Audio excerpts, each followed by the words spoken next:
Thank you, Mark. Appreciate it. And if you've got one of these little booklets, that'll be your roadmap for today. Anyone need one that doesn't have one? Good woman there. And any others going? Good work. You're going to be doing a fair bit of work yourselves today, so I don't know if you've sat beside someone intentionally. You're going to be talking to them. Don't move now, they'll notice. It does not have to be your spouse. Not your first rodeo, Mark. Yeah, good. And feel free, you will be talking in 2s, 3s, 4s, whatever you want of. It doesn't have to be the person that you're married to. Actually, I'd be fascinated sometimes if a few fellas want to talk and a few ladies want to talk, see if there's different perspectives. But if you have that little booklet open, and if you flick to the first page, I would love us to explore what you hope to get out of this morning. I just love doing these sort of things where we talk about stuff, because there's a couple of different areas that we want to explore when we're thinking, do you know what, right? Let's say we met together in 12 months and each of our marriages were doing a little bit better, or each of our relationships with people of the other sex, whether it's in work or in family or our neighbors, we're just doing a little bit better. Like if we said 12 months' time, we're going to know how to do it a little bit better, like what would you work on? Like if we said 12 months' time, we're going to meet back here and we're going to try and squeeze out some, doing this stuff better, like what would you be at over the next 12 months to try and take a few steps forward? And there's two things I'd love us to explore. Because one of the things the Bible makes totally clear is that we are broken and sinful. And even when we come to Christ, we'll spend the rest of our life trying to put sin to death. And so often, the problems that we face in marriage or relationships is just good old-fashioned sin and selfishness. And part of the Christian life is to go on that journey where we are constantly growing, constantly learning, constantly growing more like Jesus, okay? So if you've got that one, we're born sinful, and when we come to Christ, part of coming to Christ is putting sin to death and growing in love and kindness. But actually also read the book of Proverbs. We're not just born sinful, we're born simple. The simplicity of youth that does not understand the world or life or our place in it or how it works. And the call of the scriptures is to grow out of the simplicity of youth into wisdom. So there's a gorgeous verse in Philippians where Paul is praying for the Christians, and he prays that their love may abound more and more in knowledge and depth of insight, so that they may be able to discern what is best. Like, isn't that a beautiful prayer? That your love would be deepened by wisdom. That I don't know if you've ever met a couple who love the socks off each other and love God and still want to tear the face off the other person. Do you know what I mean? It's like they love each other, they love God, but they drive each other mad. And it's like, I really want to love you and I really love God, but you're driving me mad. And sometimes it's just good old sin and selfishness.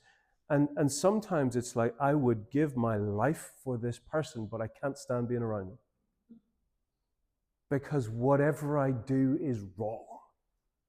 And if I knew what to do, I'd do it. And the beautiful thing is, it's never just one or the other. We are wonderful, complex people made in the image of God, and we're born sinful and simple. And we go on this amazing journey where we put sin to death and we grow in love, and we grow out of the simplicity of youth into wisdom. And that can be a rocky journey. And one of the things I'd love us to see is, well, how do we grow in wisdom? There's a lovely proverb, Proverbs chapter 20, verse 5, that says, the purposes of a person's heart are deep waters, but the one who has insight draws them out. Now you imagine like standing in a little pond, like you can see everything. You can see every little fish, every little rock, every little pebble that's going on in that pond. You stand on a great cruiser on the vast ocean, you haven't got a clue what's going on in the depths of the sea. Do you know what I mean? Like it's a mystery. You can look, but you haven't. There's a whole world going on beneath the waters that we haven't got a clue about. And the proverb says, the purposes of a person's heart, why we do what we do, are like deep waters. But it doesn't say it's a total mystery, because it says the one who has insight draws them out. Actually, as we grow in wisdom, we can start to peer into those deep waters to try and get a glimpse of why on earth do I do what I do, and why do they do what they do, and what would it look like to love this person. And so part of this journey is going to be exploring both love and wisdom and peering into those deep waters. But I'd love you to see on the inside cover, the third point there, that there is a tension here. And it's a tension between privacy and support. And I don't know what you hope or expect to get out of this. This is not marriage counseling. Okay, this is about marriage enrichment. This is about saying, do you know what? This time next year, I'd love to be able to connect with this person a wee bit better. Or if you're working with someone, or if you have sons or daughters, or son-in-laws or daughter-in-laws, or you're working with people of the opposite sex, I'd love to be able to understand them just a little bit better so that I could love them just a little bit better. But particularly when it comes to marriage, today is not about fixing stuff. It's actually about trying to create a culture where it's okay to talk. And we have come from a different generation in the past where what happened between those four walls stayed between those four walls. Are you familiar with the term Irish divorce? Irish divorce is in a culture where divorce is off the table, and a marriage so breaks down that horrendous things happen between those four walls that the couple essentially stop speaking and engaging. And they live in the same house and are still legally married, but the stuff that goes on is horrendous. And they become strangers under the same roof. And where there is this shroud of secrecy, terrible things happen between those four walls. And actually, we're all wrestling with it. We're all struggling with it. And part of a church culture is to say, do you know what? It's okay to talk. Like, we're all trying to work it out. But the flip side to that is if you are in a marriage, then you are in a place where things should be safe. And sometimes the reason everything gets stayed between four walls is because one partner is not confident that if the other partner talks, that they won't shame them. Do you know what I mean? And I always find a tension here, and I want to throw it up of, I want us to talk. Today's not going to fix anything, but it might help us start to talk and realize we're not alone. But in the talking and in the sharing in the next 12 months, remember that it's our job to honor the person that God has put even when we're trying to work out the problems. Does that make sense? Where this is such an amazing culture to build, but a hard culture. Because you don't want relationships shrouded in secrecy where, well, what happens between those four walls stays between those four walls. But nor do you want a culture where it's okay to shame each other. And actually learning how and when and who to talk to. And so if you keep following down, there's this idea of love and respect. And those are two things that are just always woven together. You see within the Godhead, John 17 is this beautiful picture where the Father seeks to glorify the Son and the Son seeks to glorify the Father, and they do that because they love each other. The Father loves the Son and the Son loves the Father, and so they seek the glory of the other. That's a gorgeous picture. That love and respect will always go together. If you love someone, you will seek their honor. If you truly honor someone, you love them. And you see it not just within the Trinity, you see it between God and his people, where God's people love and honor God, but God also honors his people. You see it within the people of God that Romans, we are to honor each other. We are to love each other. But you see it beautifully in the relationship between a husband and a wife, where when Paul is talking about husbands and wives, he says, "Husbands, love your wives. Wives, respect your husbands." They've got to go together. But I'd love you to see that that holding those two things together, they can be held in slightly different ways. And it's really important to know, as we're relating to sons or daughters or husbands and wives or people that you work with, men and women, whatever it is, to clock how God has, how has he made them? And you'll see the last point there on page 2. And this is something that our culture finds really hard to get its head around. How can something be equal but different? And if you've got your Bibles, do turn, or if you don't, I'm happy to read. There are two beautiful passages that talk about how we are both equal and different. I'm gonna read from Galatians 3. It's page 1170 in my Bible. Amen. Galatians 3, and I'll pick it up at verse 26.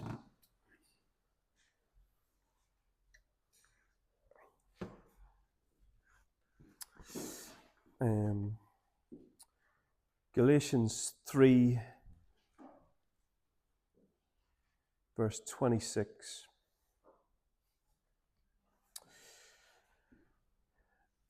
And the Apostle Paul says, "You're all sons of God through faith in Christ Jesus. For all of you who are baptized into Christ have clothed yourselves with Christ. There's neither Jew nor Greek, slave nor free, male nor female, for you are all one in Christ. If you belong to Christ, then you are Abraham's seed and heirs according to the promise." Now, he couldn't be more clear. Like he's saying, in Christ, all these distinctions, all these value judgments, gone. We are all made in the image of God. We are all fallen in Adam. And we can all be redeemed in Christ. Doesn't matter if you're Jew or Gentile, male or female, slave or free, Scythian or barbarian, or whatever it is, everyone, equally made in the image of God, equally fallen in sin in Adam, and equally redeemed in Christ, equally precious to him. And yet, the same lad who wrote that, if you flick over a few pages to Ephesians 5,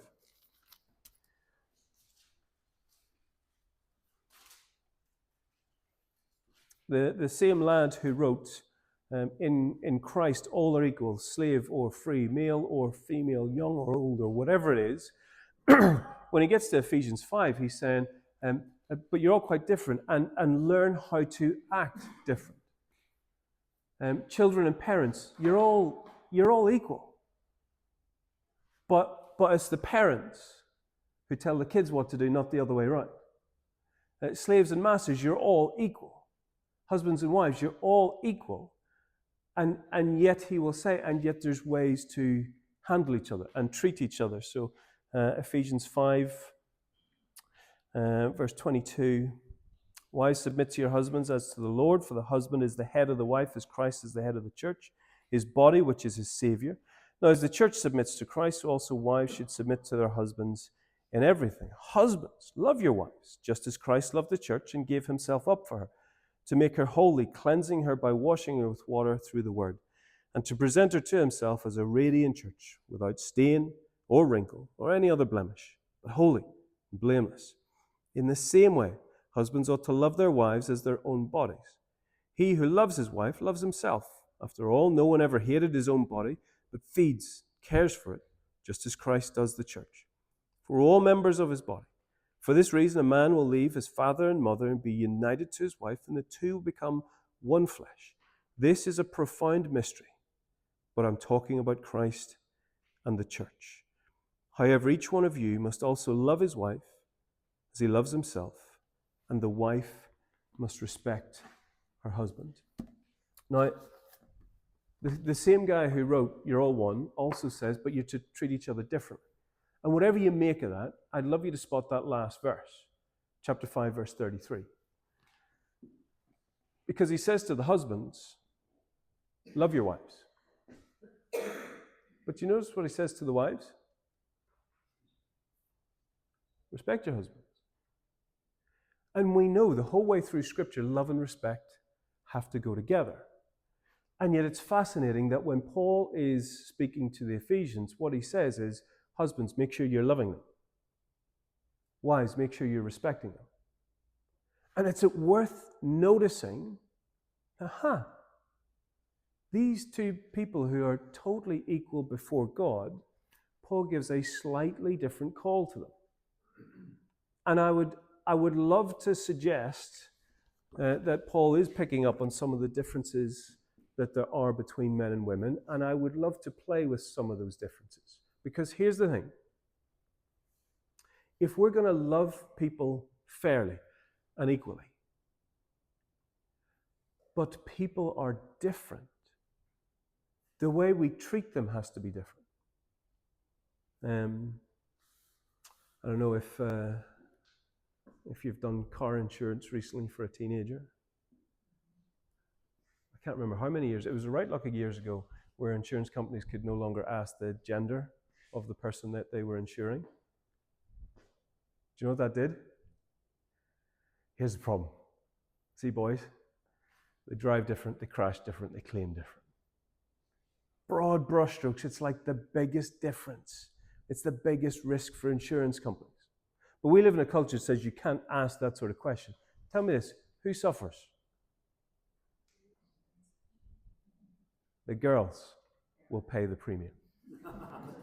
Won't they? We can't charge the boys extra. So instead of charging them like this, we got to charge them like this. You treat them the same, someone's going to suffer. It's the same with drink driving. So the alcohol limit, you can't make a distinction between whether they're male or female. It has to be a set limit, even though men and women process alcohol different. Now here's a question. Is it okay to say we're different? I don't know most of you. Let's say we paired up all the husbands and wives and we had a good old arm wrestle. If I was a betting man and I didn't know you, who would I place the bet on?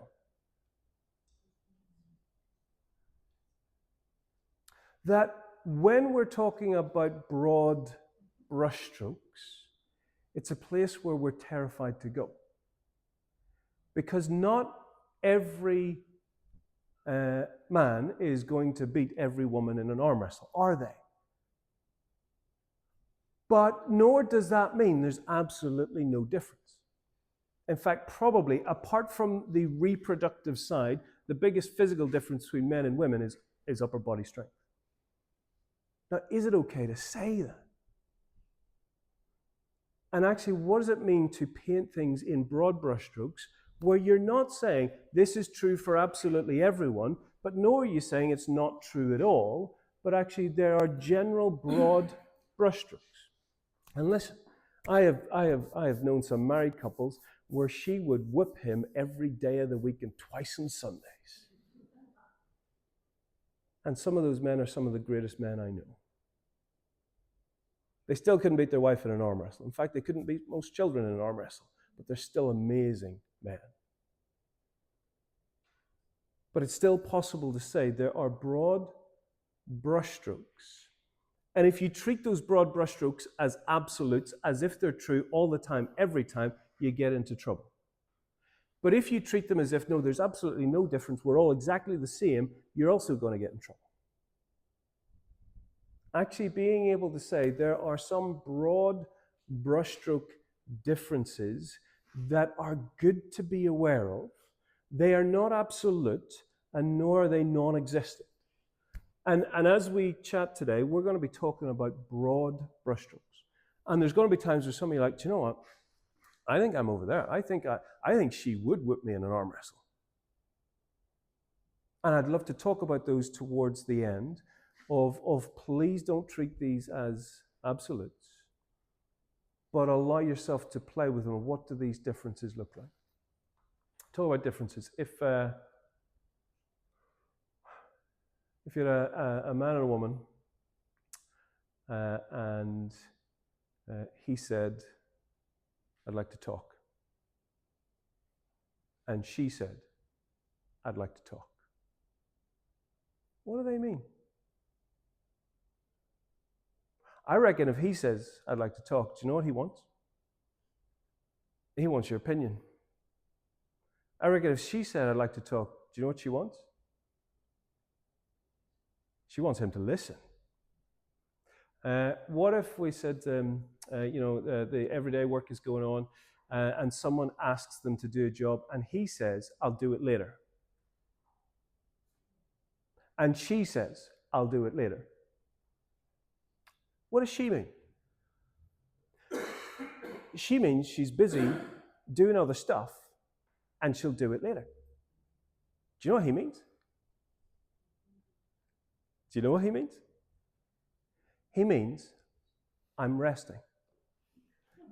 Leave me alone. It bears no indication of whether or not he ever intends to do it later. If you're trying to get ready and you're trying to go out for a nice thing, and he says, I'll be ready in 5 minutes.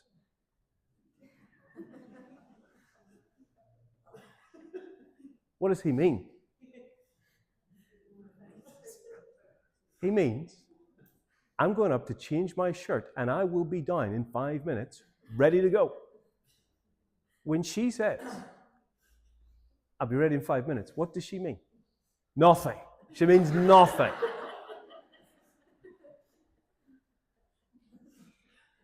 And it is possible that we're a little bit different. And if we are a little bit different, and that's not the same forever. I know some fellas that if they say they're going to be ready in 5 minutes, they will be longer in the wardrobe department than any woman you've ever seen. Okay, get it. It's not true all the time for everyone. It's not absolute, but it's possible that there are broad brushstrokes that it is at least good to be aware of. So, what I'd love to do is, you are going to do some hard work. I'm going to read out a story that we're going to be looking at for the rest of the day, and my plea is, when you walk out that door at 1 o'clock, the busyness of life is going to come back in here, and you'll be like, I've got to do this, and this. And what I don't want is for you to leave here thinking, that was interesting, gone. There's some lovely bits of homework in the back that we'll get to, but I would love you to commit to saying, do you know what? I'm going to sit with this tonight. I'm going to actually think through what some of this might mean. And the story that we are looking at, you're going to get very familiar with Michael and Sarah. When I do case studies, they are all anonymized. They are either stories of folk that I've worked with and they've given me permission, or they are composites of 100 different people that it would be hard to figure out who it is. This is a composite. This is a story as common as Irish rain, that you change a few of the names and details, and it is a story that is as common as it is heartbreaking. Okay? And so I'd love to read this. We'll follow it through. And when I'm done, I'd love you just, with the people sat beside you in 2s, 3s, 4s, whatever you want. I don't want you to fix it just yet. I'd just love you to read this story and spot where to go wrong. Because these guys, at the start of this story, love each other to bits. And I'd love you in your groups, just like, what happened? Where did it go wrong? Okay, so let me read it out, and then in your groups, let's take 7 or 8 minutes to chew that through. Michael and Sarah, they've been married for 7 years. They have 3 kids, moving to a new area. Michael runs his own small business. Sarah looks after the kids and works part-time as a nurse. Michael started up the new business 2 years ago at the same time that they had their 3rd child. After the birth, Sarah went through a period of depression. Michael was very busy with the business and struggled to emotionally support Sarah. Sarah was down. He tried to cheer her up, but he often ended up making her feel worse. He couldn't fix her, but he made sure he provided for her. Despite the pressure at home, he wanted to make the business work. But Sarah felt she was abandoned by Michael. Michael thought he was doing everything he could to care for his family, but never really knew how to help Sarah emotionally. Sarah's feeling better now, but there's tension in the marriage. An estate agent is showing them around a new house, but it seems that it's just outside of their buying power. Sarah jokingly says to the estate agent, "This is just like my dream house, but that's all it is, a dream. Michael would have to make a lot more money from the business for us to take this house on. Let's start with something smaller." Michael forces a smile. Sarah goes for a job interview, and Michael offers to take a day off work to look after the youngest child. Sarah gets the job as a part-time nurse. When she comes home, the toys are everywhere in a mess. Michael didn't put the child down for their nap. Michael and the child are outside giggling, playing in the mud, which she knows will set off the child's eczema. Sarah goes back to the garden to meet them. "Michael, what are you doing? I told you he has sensitive skin. I thought you said you wanted to help me today." I have been helping. All I ever do is try to help you. "Really? Who's going to have to tidy all the toys when you go out later? Who's going to have to listen to the whinging for the next 3 hours because you forgot about the nap? And who's going to be up all night with our child crying because their skin's itchy again? It's impossible to win with you." "No, Michael, it's very easy to win with me. Just try thinking of someone other than yourself." Sarah's now back at work part-time. When they're all at home in the evening, "Michael, I need to clear up the kitchen, get the laundry done, and pack the lunches for tomorrow. Would you mind giving the kids a bath?" Okay, let me just finish sending these work emails, and I'll get them sorted." "Sorry to be interrupting your real work. I would just love a bit of help around the house. I do the dishes, the laundry, the bedtime routine. Wouldn't it be something if just once, you offered to help instead of always having to be asked?" Later, they sit down on the sofa after all the kids had been put to bed. "I'm so exhausted. I've been back at work for a month now, and I still come home exhausted." Might be worth trying to get to bed earlier. I mean, you stay up really late, and then when the kids wake during the night, I mean, no one could survive on that little sleep. Maybe. Anyway, listen, I'm running off my feet on the ward at the minute. It's not just dealing with the patient's physical problems. Often they're lonely and just need someone to talk to. I often end up chatting to them about their fears and worries, and I work through my lunch break to catch up.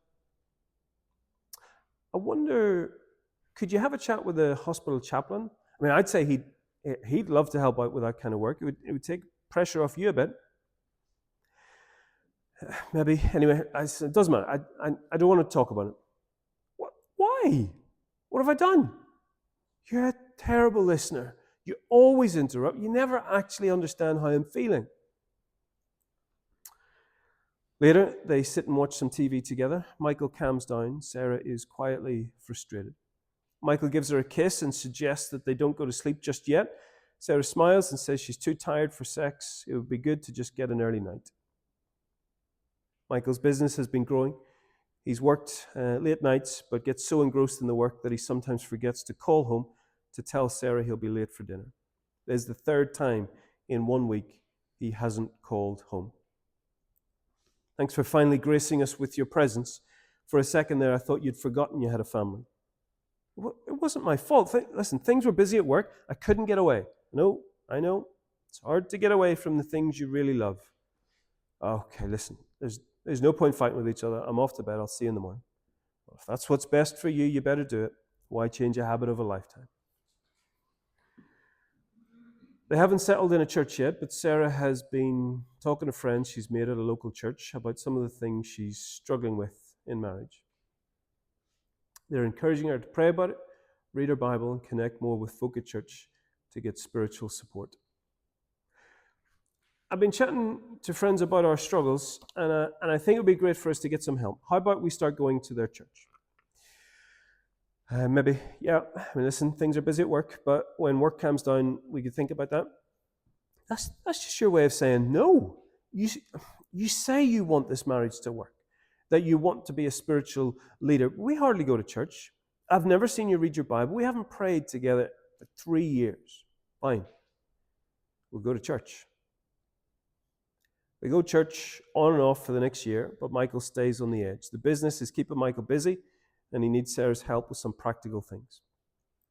Do you think this Saturday you could come into the office with me and run your eye over some of the accounts? You're much better at the figures than I am. To be honest, it's been such a hard week with the kids and with work, and I just can't face the thought of leaving the house. On Friday, the pastor of the church called Sarah to ask for her help setting up the coffee morning on Saturday, but she'd need to be in for 7:30. Sarah jumps at the chance. Sarah's known for a long time that Michael is becoming more distant. She wants to try and fix things. Michael, I love you. It's not working. I want it to work. You're never here. You never want to talk. You don't spend time with the kids. I feel like I'm on my own. I feel like I don't have a husband. What do you want me to say? Verbal argument starts. Michael walks out of the house to clear his head. 3 more years pass. Michael's employed a financial bookkeeper to help with his expanding business. She's about his age. Doesn't find her as attractive as Sarah, but despite that, they start a relationship together. Sarah's losing hope in the marriage. There's a single man at church who is sympathetic and listens to her struggles, but she remains faithful to Michael. Sarah finds out about Michael's affair and divorces him. She keeps in touch with a single man from church, and 18 months later, they start a relationship.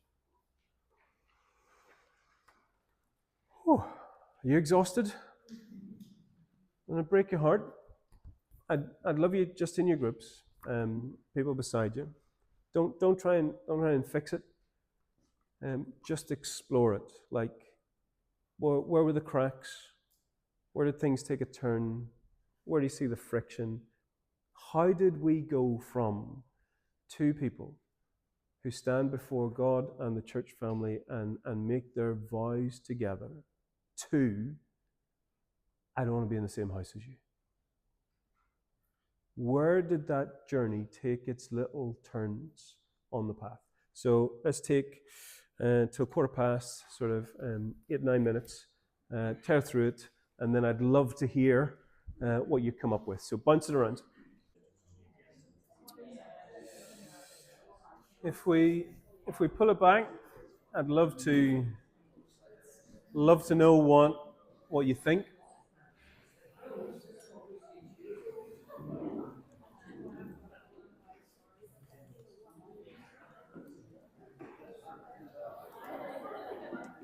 And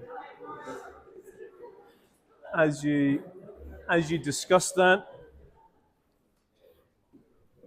I'd be fascinated to know how many of you men fixed that problem. Done. Solved it. And what did you spot? Just throw us out some. What did you notice? What was going on? Sounds very practical. Tries to get on with a few things, yeah. That's a nice way of saying he's not what?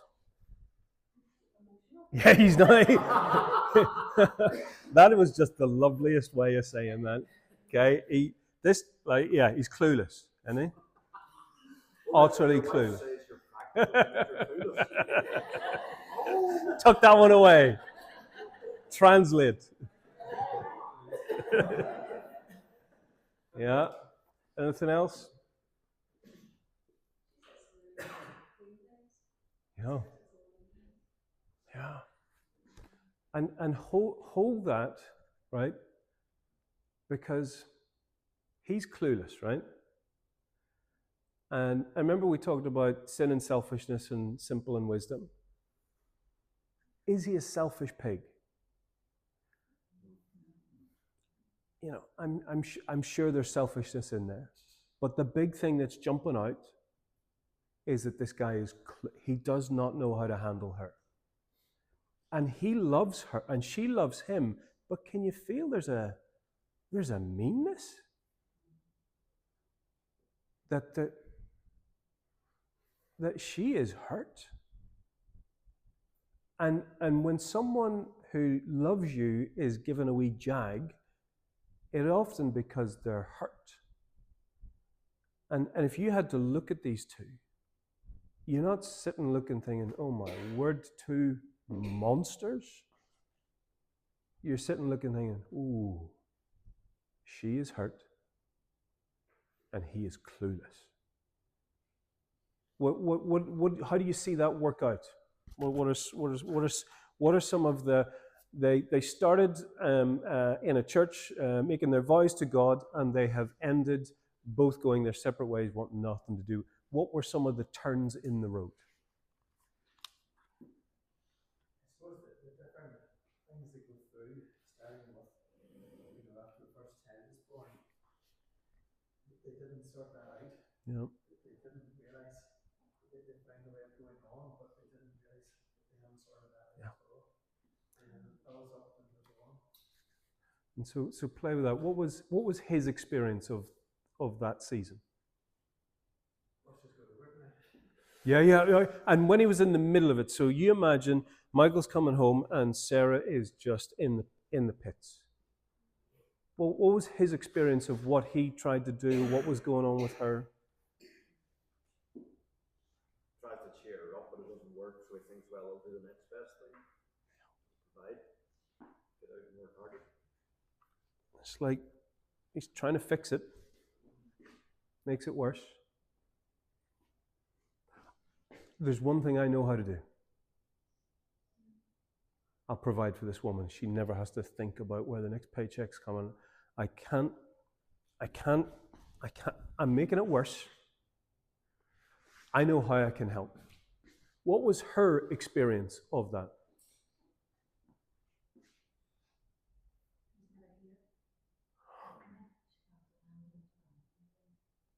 When I needed him most, he walked out that door.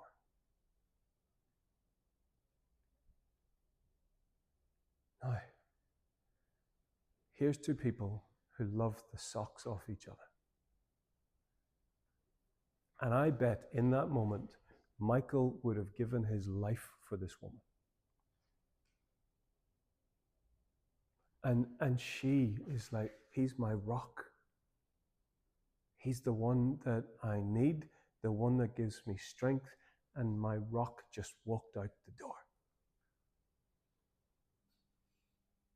And you're like, if all you say to Michael and Sarah is stop being so selfish, and Michael's like,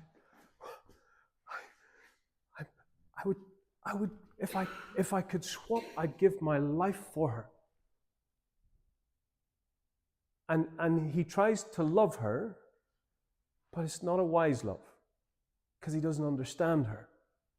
And actually what he communicates to her is, when you need me most, I won't be here. I'll be somewhere else. What else do you see in the story? Some of the twists and turns.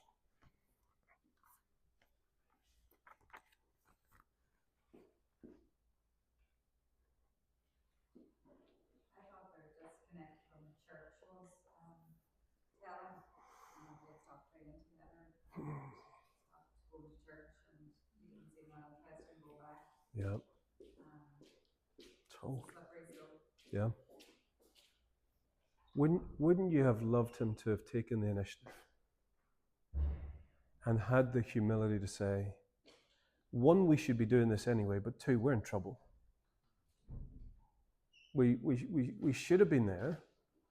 And if we had been there, some of this might have been spotted earlier. But you would love him to have the humility to say, maybe I can't fix this by myself.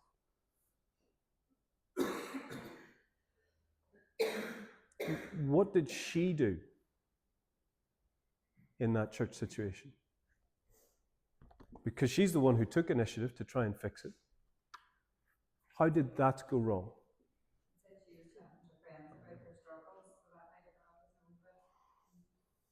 Or maybe that she told him that rather than she did that. Mm. She would have been wiser. And before he stepped through the door, he already has a reputation. Remember what I said about how do you create a culture where it's okay to talk, but you don't shame each other? And that's a really hard one to get. And I would love us to walk through some of the bits of this story with a bit of understanding of how God has made men and women. Because we're actually a wee bit different. And when Paul says, husbands, love your wives, wives, respect your husbands, I think there's actually a whole lot going on there. And if you flick to page 6,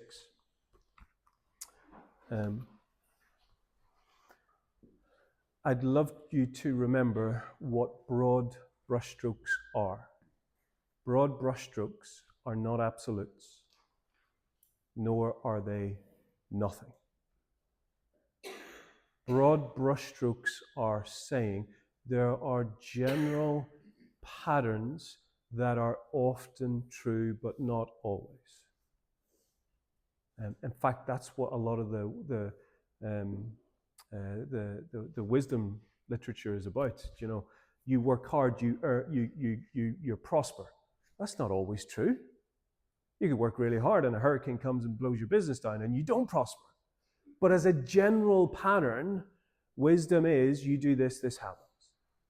And I'd love us to see how God has made men and women beautifully equal and beautifully different. Because there's a little phrase on the front of your booklet that says it's the differences, not the sameness, that cause both the tension and the delight. It's the differences between us that bring the delight and also the tension.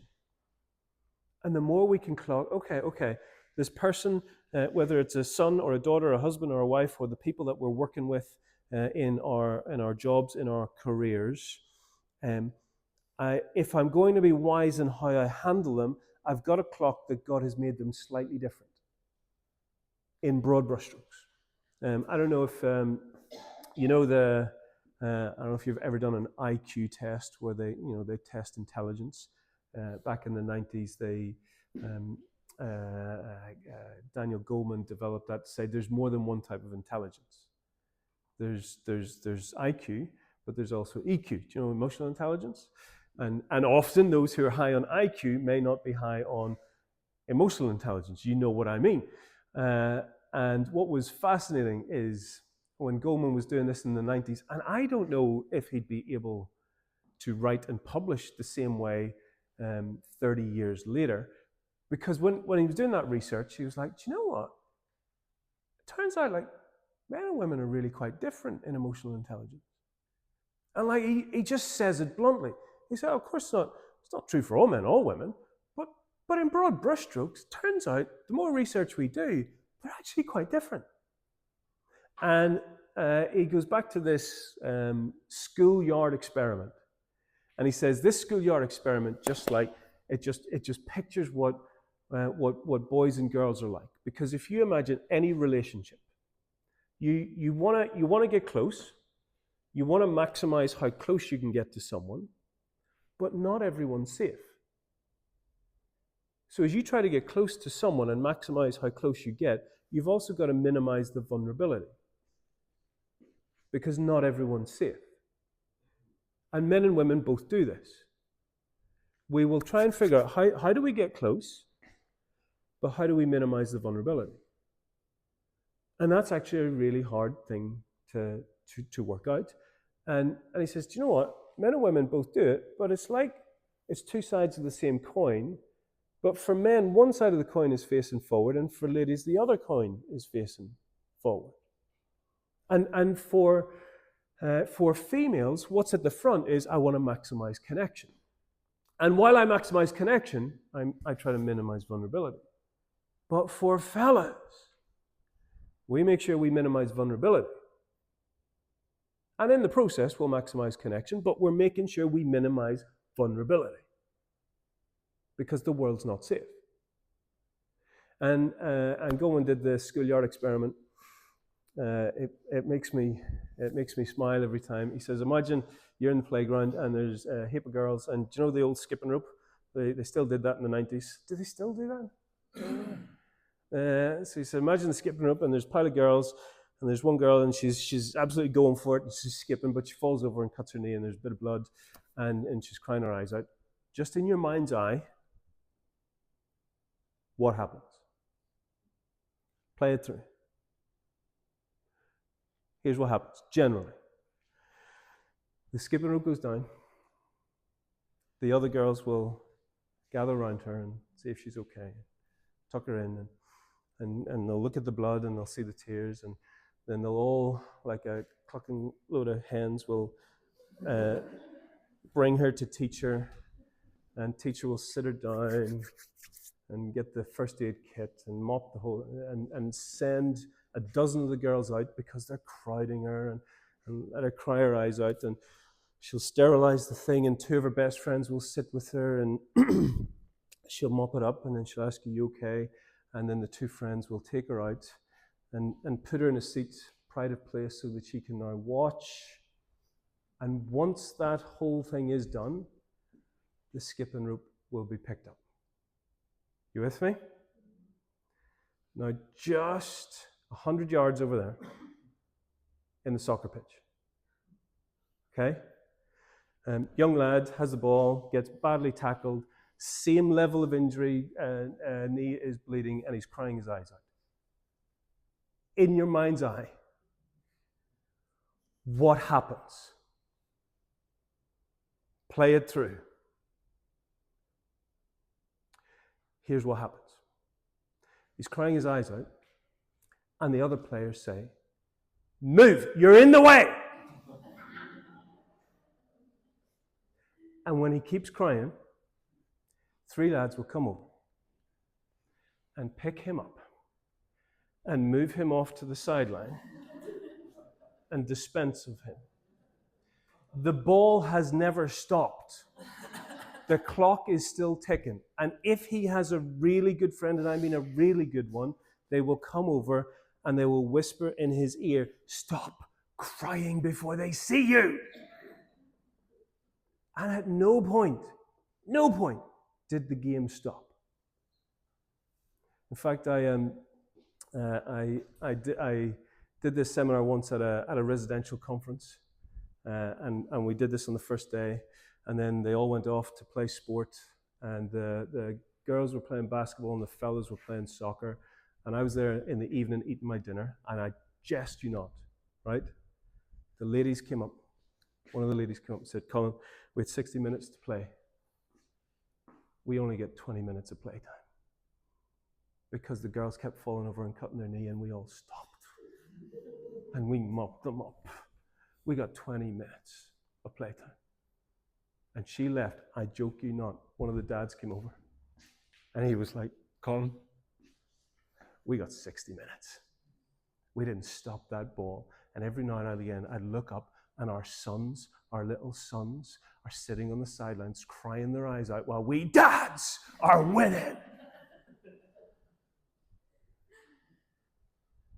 And tell me this, which is better?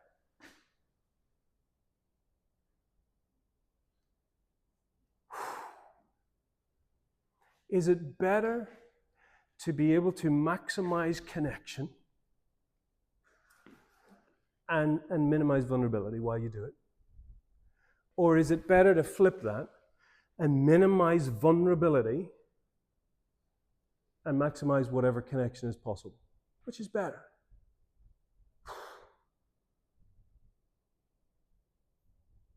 I would love us to see they are both amazing gifts in different environments. I do work as a counsellor in a secular environment and in Christian counselling. And often that's around family stuff.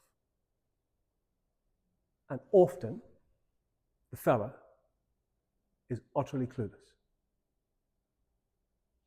and doesn't know sometimes how to engage at this emotional level.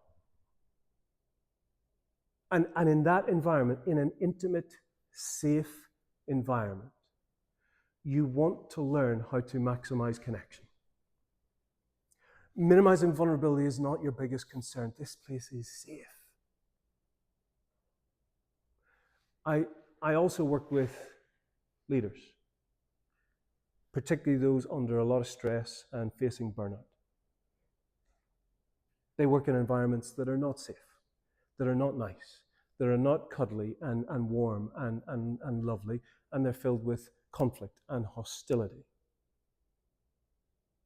And when they don't have leather for skin, they get chewed up and spat out. If you're in a hostile environment, an environment that is filled with overwhelming responsibility and conflict and criticism and hostility, you need to learn how to minimize your vulnerability. Because not everyone's safe. And some people are really good at that. If you're in an environment where it's safe and precious and intimate, the more you can maximize connection, the more you can enjoy that experience. Do you know what we're rubbish at? Being agile. Knowing when to do which. We become one-dimensional. We're really good at the conflict and the hostility, and we're not chewed up and we're spat out, but then we go home and we haven't got a clue what's going on. Or we're really good at being vulnerable and caring, and then we're put in a position of hostility and conflict, and we are cut to shreds. Wouldn't it be amazing, like, if we could learn from each other? And we could be patient with each other in those environments? And that actually, this would be a difference that, if it was appreciated, would create such resilience and such intimacy. And God has made men and women, broad brushstrokes, very different. That is not saying that every man and every woman fits perfectly into this, okay? But if you're talking about broad brushstrokes, men and women have a different wiring, which then creates, you'll see, number 2, a slightly different skill set.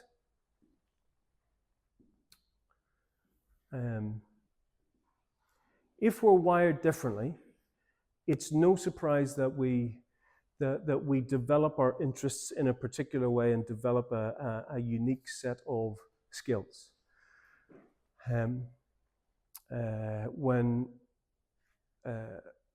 the family I grew up in, we love cars with character. That means second-hand cars. And as a 17-year-old lad getting your license, every lad has this chat with their dad, where their dad says, "There's more to owning a car than driving it. You got to take care of it, right? And because these cars have character, you've got to listen to it, because this car will talk to you. And if you listen, you'll hear the sound of that bearing just as it's getting going. If you feel the movement, you will feel when it's not moving quite right. The smell of burning oil and burning rubber, it matters which it is. You got to look and you got to see what are the things that are slightly off. If you care for this car, it will last you. There's more to owning a car than driving it. You got to listen to it. And if you listen, it'll talk. It'll tell you the whole story of what's going on with it.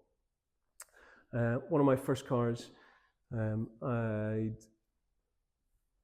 think I'd been married like 2 years, and the car I was driving was a wee old maroon Hyundai Accent. Do you know the sort? Fellas know the sort, yeah. And I was living over in England at the time, and so it was a joke that never got old. I'd say there's only one thing better than a Hyundai accent. It's an Irish accent. Never got old, right? This wee car was my pride and joy. But I changed jobs for a brief time where I worked, where I shopped, where I went to church was all walking distance, right? So for the first time since I was 17, I didn't get in the car. But my wife was driving to the nearby town where her job was. So she was driving my pride and joy Hyundai Maroon Accent for 6 months, and I never sat in it. And then one day we were going for a trip, and so I got in the driver's seat. I was like, oh, it's nice to be back. It's nice to be home. And I pulled the car out. I still remember. I got to the bottom of the street, and I pulled it back in. And I said to Tanya, catch me up. What happened? And she was like, what do you mean, what happened? I said, how long's the car been like this? And she's like, what do you mean, Colin? The car's fine. I mean, I turn it on every morning. I drive to work. I get out. I come back. I drive home. This car is fine. I'm like, sweetheart, this car has been talking to you and you're not listening. You're not a bad person. But the suspension's broke. The bearing is squealing at you. In fact, let's just get out and have a wee walk around. We walk around and like this tire is about to blow. There's no oil in the yoke. This headlight's out. And the thing has been screaming at her for months. And she didn't hear a thing. Now, is she a wicked woman? She is not a wicked woman. But she did not know how to handle that car. And that car had been communicating with her for months, and she didn't speak its language. I had to rescue that little car. And it was in rehab for quite some time. Okay? I'm not joking. A couple of months later, we're driving to a friend's house, a friend who's been through some tough stuff. And he's mostly my friend, but he's both of our friends, but mostly mine. And so we were talking, we were wondering, let's call him John, wonder how John's doing. And my wife was like, he's been through a tough time. He's hosting this wee party. I don't know how he's holding himself together, but it'd be great to find out how he's doing. And so we spent, I think, about 3 hours there. And it was like there was so many people going on, so much stuff, it was hard to get him. But I eventually went out the back of the house just like 5 minutes before we went, and I found John, and we had a chat. And it was lovely to connect with him. And then we were driving home, and Tanya was like, I wonder how John's doing. And I was, let me solve that mystery for you. John is fine. And she was really puzzled, and she says, what? Why do you think John was fine? I said, well, it's really easy. I got talking to him. I said, John, how you doing? And he said, and I quote, Colin, I am fine. Mystery solved.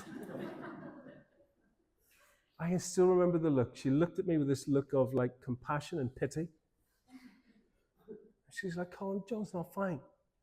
I was like, did you talk to him? She's like, no, I didn't talk to him. Well, hang on, I talked to him. And he said he was fine, and you didn't talk to him. What makes you think he wasn't fine? And she said, did you notice for the whole 3 hours, he was either serving food or tea or coffee, and he never actually stopped once to talk to anyone? And did you notice that even when he served the tea, he wasn't looking anyone in the eye? And do you remember when Betty made that really funny joke and everyone laughed?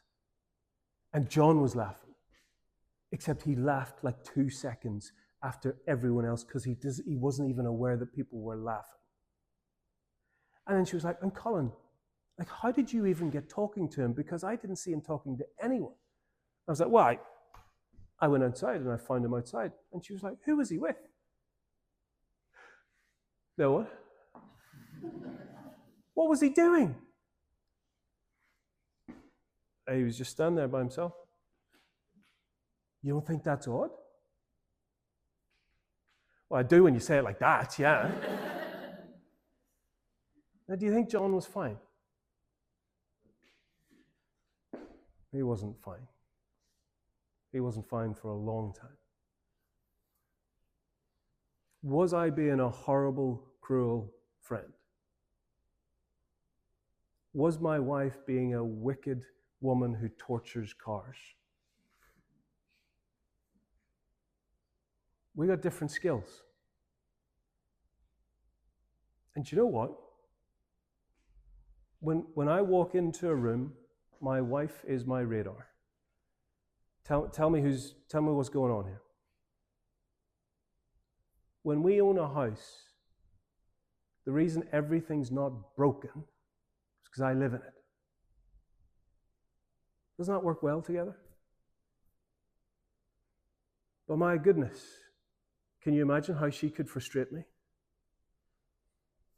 Can you imagine how I could frustrate her?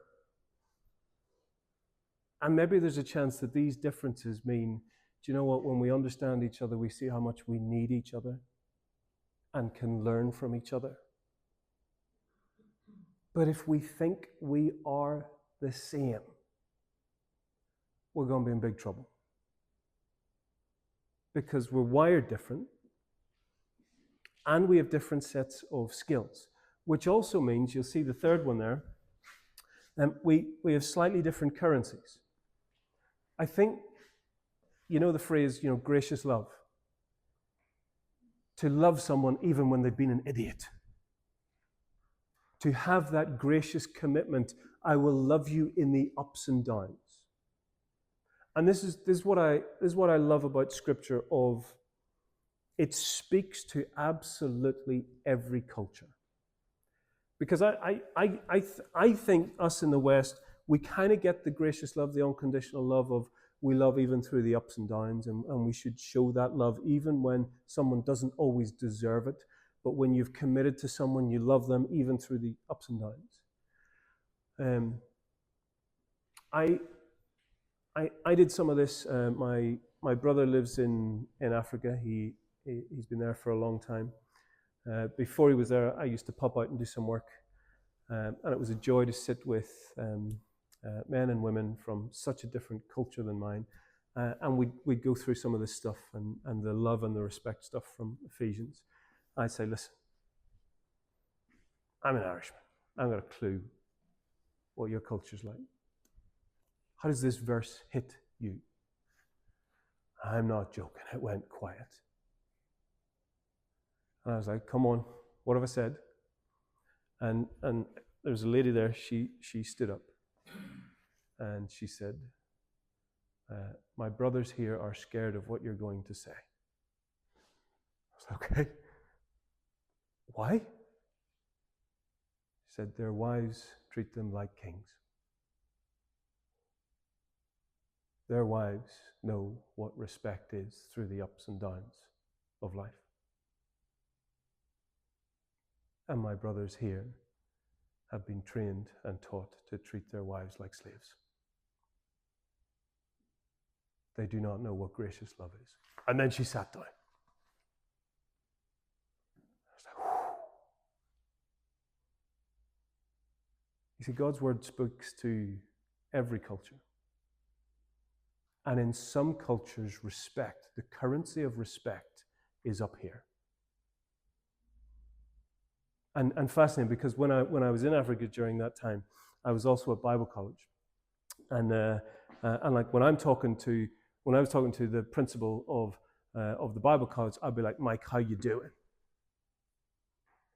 I come as a little student to teach these clergymen in Africa something of the Bible, and they call me sir. I'm like, is my dad in the room? The respect is up here. But what that lady wanted to say is the currency they operate in is respect. Less than gracious, unconditional, self-sacrificial love. But what's that like for us in the West? What's that like for us in Cross and Letterkenny? Where I think we are probably slightly more used to, of course you would graciously love someone even when they don't deserve it. What would it look like to graciously respect someone?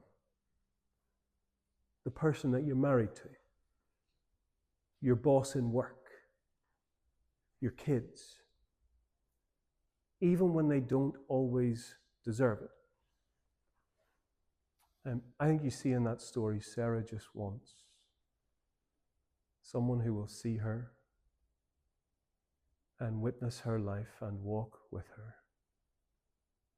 and be receptive to her and open with her. She wants to be loved graciously. She wants to be loved even when she's in the pits of depression. She just wants to know that Michael loves her. And I think probably in our culture, we understand that one slightly better. What does Michael want? What does Michael need? I'd love you to picture, let's say Michael's business had grown a bit more, and he'd now employed like a dozen staff, okay?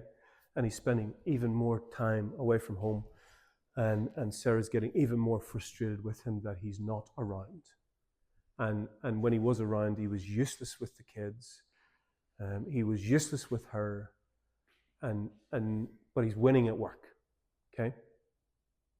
And let's say she gets involved in that church and she meets with some of the ladies, and the ladies are like, you deserve better than this. You go tell him enough's enough. Now imagine, she says, do you know what? I am going to tell him enough's enough. Kids are all in the creche. I have a couple of hours free. I'm going to go to his workplace and I'm going to tell him enough's enough. Because I can't do it at home because he'll never come home. So I'm going to his workplace. I'm going to tell him enough's enough, right? Now picture this. Picture she comes into the office building and like she's coming in hot. She's ready to unleash. And she sees Michael's office and she's making a beeline. But before she does, a secretary intercepts her and says, Sarah, stop, it's happening. Sarah's like, what's happening? And the secretary's like, the big meeting's happening. It doesn't matter, Michael will fill you in, but they're all in the boardroom right now. Would you just wait in the waiting room and he'll be out in a second, he'll catch you up with everything that's happening.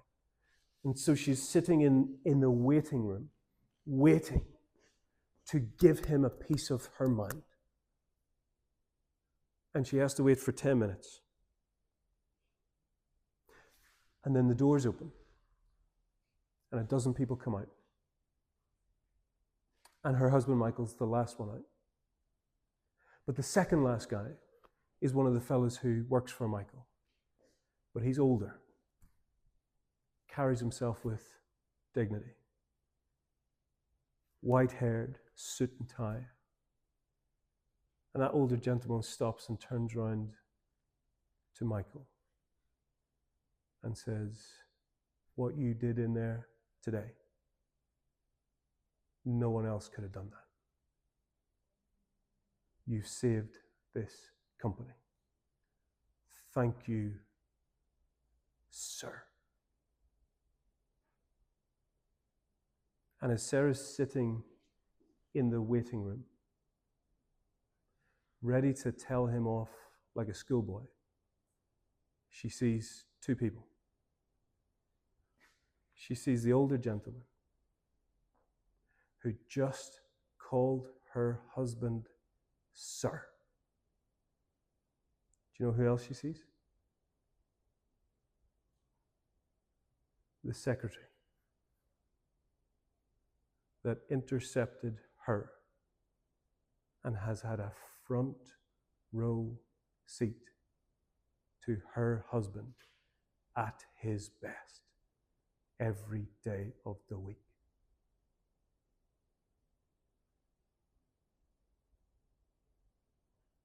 Michael, whether he should or should not, will spend his time where he is most respected. Forget about whether he should or shouldn't for a minute. Michael will spend his time where he is most respected. Sarah will spend her time where she is most loved. And this is a story that is as common as Irish rain.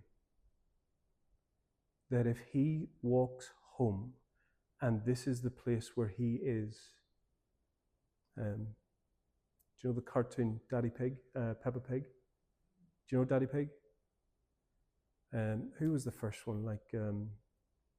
Homer Simpson was probably the first sort of stereotypical bumbling idiot father. Do you know what I mean? Is really just an extra kid that has to be looked after and managed. The day Michael becomes Daddy Pig is the day he stops coming home. He will spend his time where he is respected most because he sees the world through a different currency. And do you want to know how I make friends? This is to the ladies, how I make friends with your husband. We don't sit down and have a lovely coffee and chat eye to eye. Do you know how I become best buddies with your husband? I phone him up one day and I say, I've got a problem and I need your advice.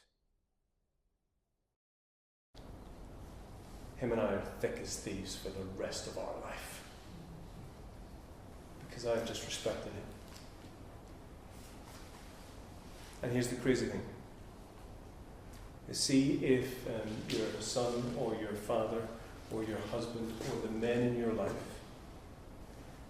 walk out the front door and there's a queue of people looking for their advice.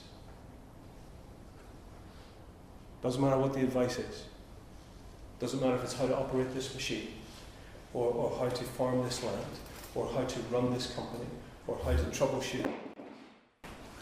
If there is a queue of people looking for their advice, and then they come home, and this is the place where they're daddy pig, where they are treated as silly and incompetent. It is a matter of time before they will find reasons, and they may not do it consciously, where actually I've got to work late tonight. Actually there's something that's come up. No, actually, I can't take that time off to look after the kids. I've got to do this. And I'd love you to see that we have been wired differently. We have different sets of skills. And we see the world through a different set of currency. What matters to us? And at the minute, in our particular culture, we live in a gracious love culture.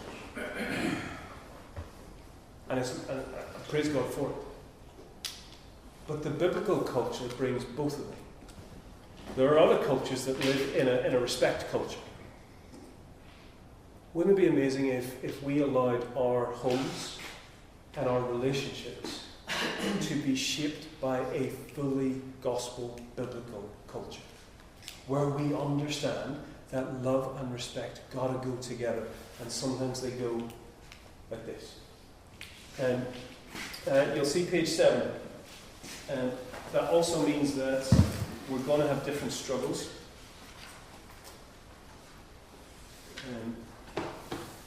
There's a lad called John Gottman who's done probably the most research on sort of marriages across decades in sort of recent study, and so he has followed couples for 40 years. The amount of research he's done is great, and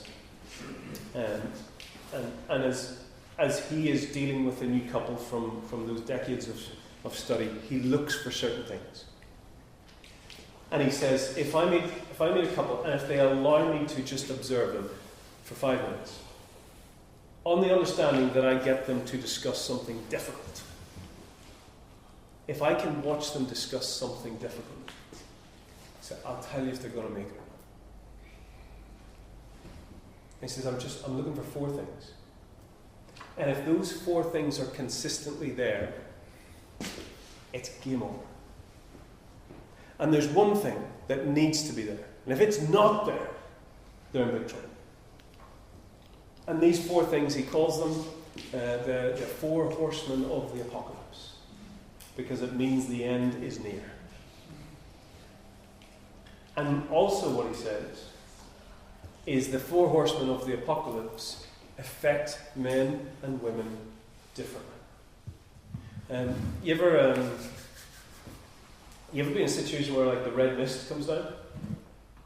Do you know the red mist? Like you're just so angry, like all rational thought has left the building. It is now, I have an argument to win.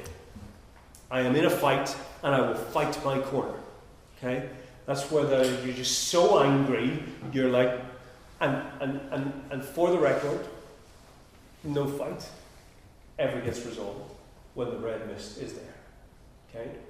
When that red mist, when you are like they call it being flooded, where rational discourse is no longer an option, you're just showing that you're right and someone else is wrong. And he says there are certain things that send men into that state, and there are certain things that send women into that state. And it's fascinating how they relate to each other. And how a cycle starts. So you picture Sarah, who she knows there's a problem. Michael doesn't really know what's happening. Okay? Sarah knows there's a problem. And she goes at him to fix it. But if she uses two things, criticism or contempt. Criticism is you didn't do the bath time and that was lazy. That's criticism. Contempt is you are lazy. Not what you did was lazy, but you are lazy. The thing that you said to me was mean. That's criticism. Contempt is you are mean. You are nasty.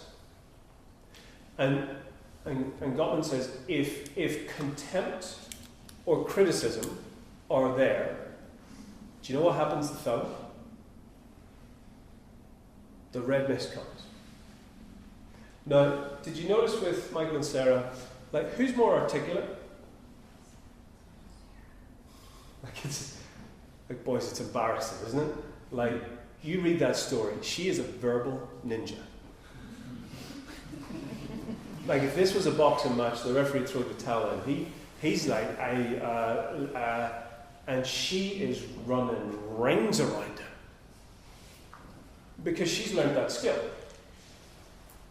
Because when she's fought with her sisters and her friends and her mum, they can go at it like this, okay, and then they can solve it.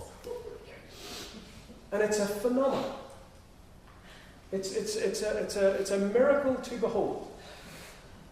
I have 3 daughters and 1 wife, right?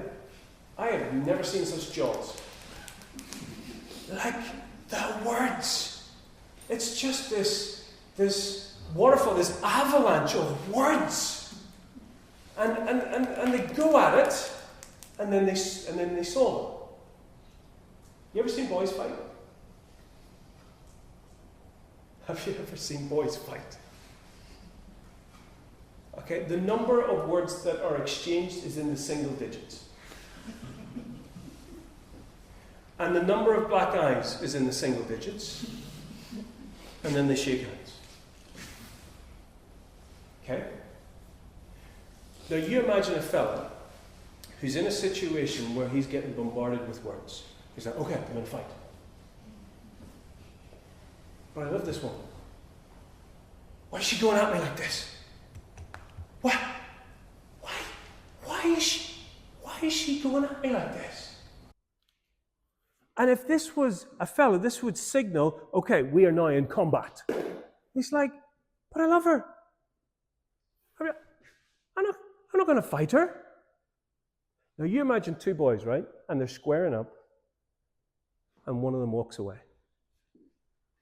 That's like the height of humiliation, to walk away when someone squares up to you. Now you picture a fella in a fight with his wife, and she's squared up and she's going at him. And he's like, what did I do?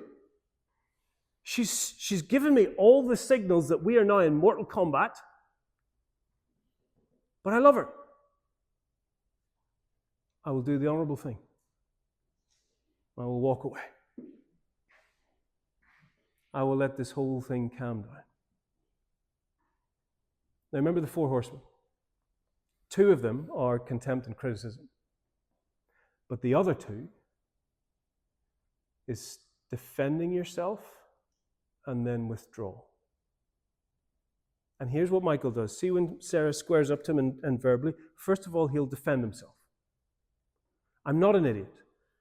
I'm not a horrible husband. I'm not a terrible father. And when that only gets things worse, what does he do? He walks away.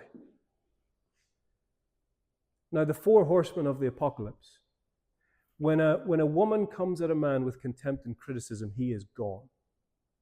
You will not get a rational conversation with him when there's contempt and criticism. And he will start with defending himself, and when that doesn't work, he will walk away.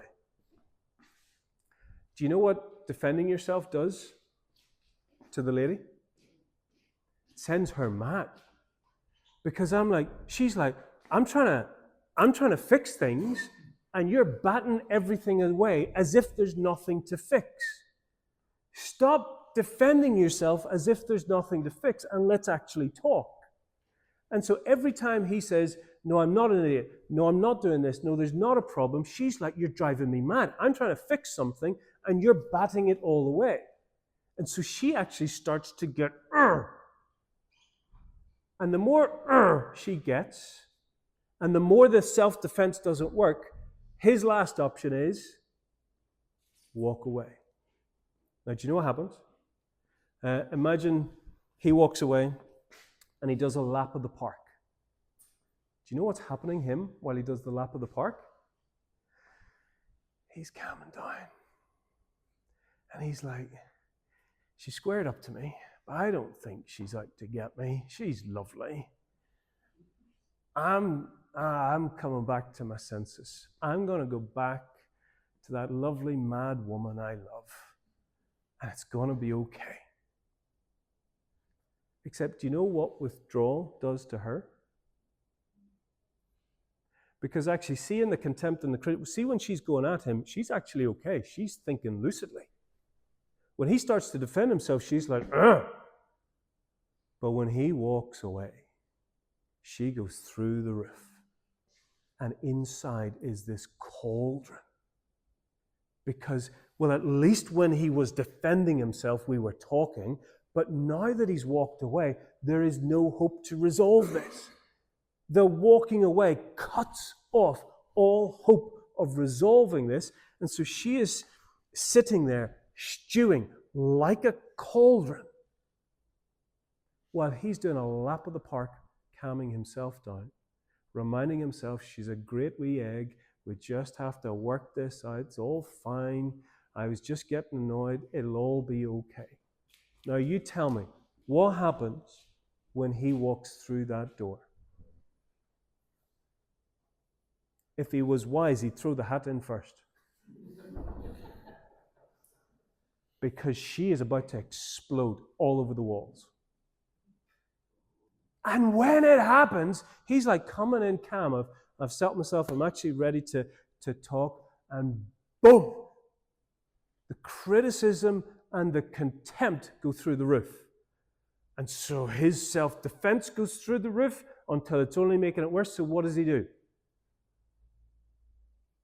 Walks out.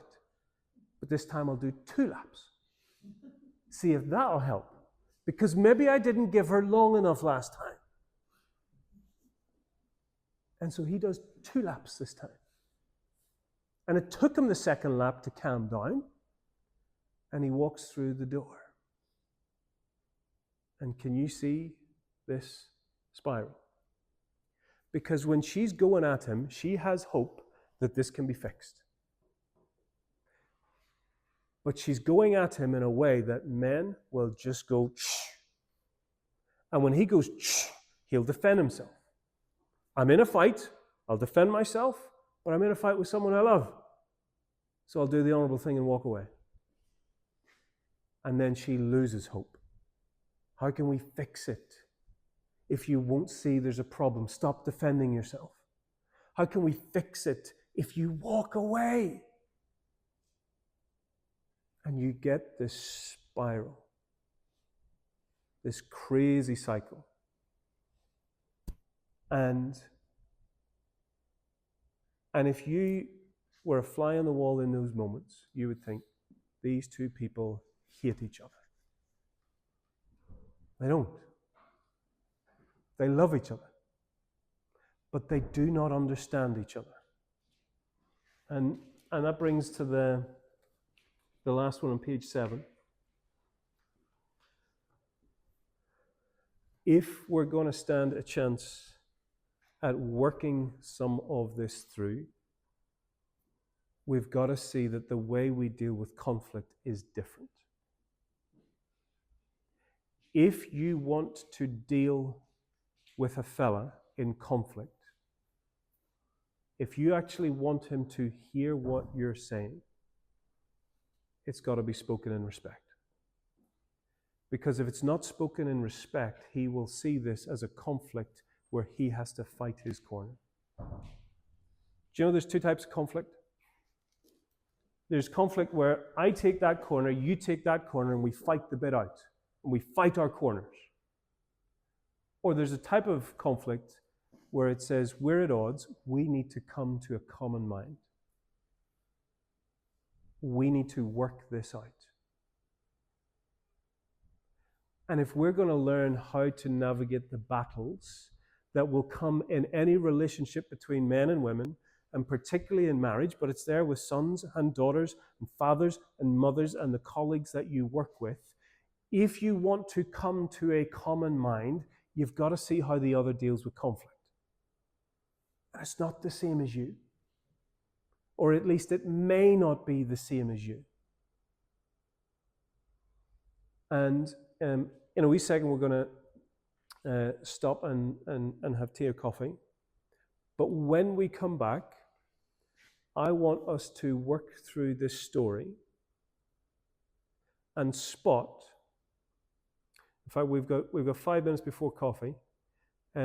As you remember that story, are there moments where you saw Michael and Sarah trying to fix this, but they're making it worse? We don't know long, so just shout out where you're sitting. Are there moments in that story where you could see Michael and Sarah trying to fix things, but they end up making it worse? Before we get to how do they actually fix it?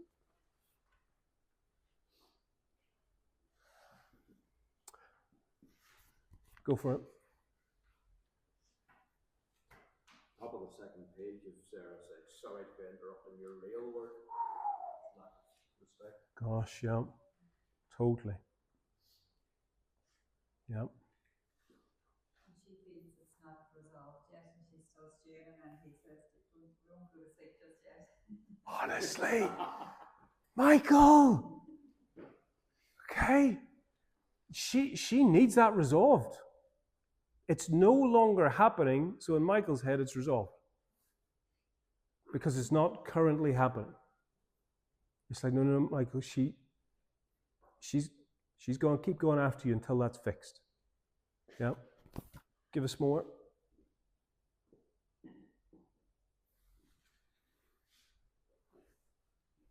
I suppose when I look at the house, you know, she says this like a dream house, they don't look like I come back to work and drives to work harder, but she doesn't need to do for it. And she wants him to come back to her. Disrespects him in front of another person. Oh, in front of the estate agent. And basically she's saying, that's my dream house, but I'll have to settle. Now, you've also got to ask, like, that's barely a joke. Like, I bet the estate agent was like, what's wrong with you two? Why did that joke have such a sting on it? And remember what we said, fellas will spend most of their time where they're most respected. Women will spend most of their time where they're most loved. And the story that is as old as the hills is when the fella doesn't feel respected in the home, he will spend his time at work. And when the wife doesn't feel loved by her husband, she'll pour herself into the children. And they'll go like this. In Sarah's mind, Michael's first mistress was not the bookkeeper. It was the job. Where was he when she needed him most? At his career. And what should be, here's a couple, and as he's doing the career and as she's doing the kids, that they're working together as a unit, going out and doing wonderful things in God's name. Instead, what happens is they get divided, and his mistress is the job, and her mistress is the kids. They swap love for each other for love for these things. Instead of working as a unit to do them, The job becomes the mistress, the alternate lover, and the kids become the alternate lover. Which is why, can you see the venom behind her joke? Because she is genuinely worried, do you love that career more than me? And she will take great joy in saying, you left me for that? For a career that can't even buy our house? Because she is jealous of that career. Because in her mind, that's become her rival. Can you hear it? Sorry to interrupt your real work. Sorry, it's hard to leave what you really love. Like, can you hear it? And she will resent his career. And he will distance himself from the kids. Because they have gone like this. And with the kids, she will feel that she is loved and wanted and needed. And with the career, he will feel respected and valued and admired. Wouldn't you love it if they understood each other and would do both of those things together? What I'd love to do when we come back is, okay, if that's the mess, how do you step in to change some of that men and women learn how to communicate, that actually we can draw closer because of our differences, not further away? So I'd love you to sit on that. When we get back, we'll be talking about Michael and Sarah, trying a few things. Let's come back at 12:45, and we'll be finished by 1 o'clock.